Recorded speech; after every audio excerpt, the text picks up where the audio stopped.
Doctor ঘোষণা করেছিলেন রোগীটি মৃত, তাই দাফনের উদ্দেশ্যে করানো হচ্ছিল গোসল। কিন্তু এ সময় ঘটে বিস্ময়কর ঘটনা। মৃত মানুষটিকে জীবিত মনে হয় স্বজনদের কাছে। ফলে দাফন বাদ দিয়ে উন্নত চিকিৎসার জন্য আনা হয় ঢাকায়।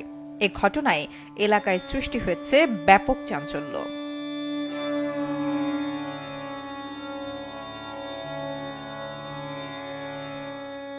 বৃহস্পতিবার মোর্শেদা আক্তার নামের এক নারীর মৃত্যুর ঘটনা নিয়ে এলাকায় ব্যাপক চাঞ্চল্য সৃষ্টি হয়।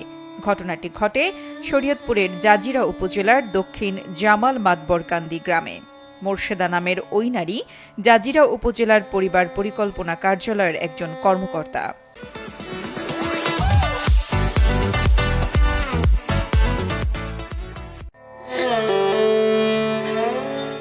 জানা যায়, বৃহস্পতিবার সকালে নিজ বাসায় হঠাৎই মাথা ঘুরে পড়ে যান মোর্শেদা।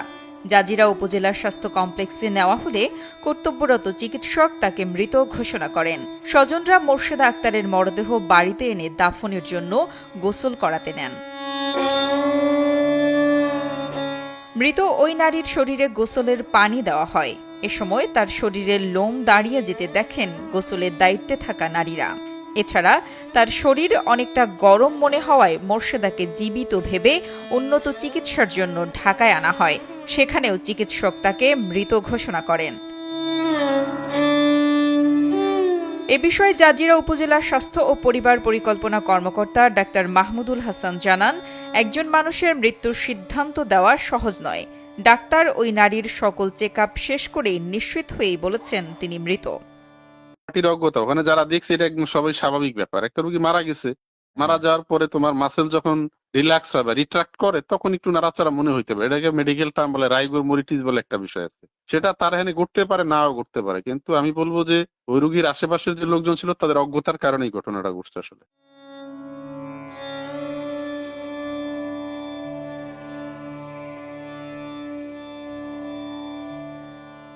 তবে চিকিৎসা বিজ্ঞান বলছে, কোনো মানুষ যখন মারা যান তখন তার শরীর নিস্তেজ হতে কিছু সময় নেয়।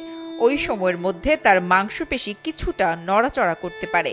এটা স্বাভাবিক বিষয়। নুসরাত জাহান কলি, কালবেলা।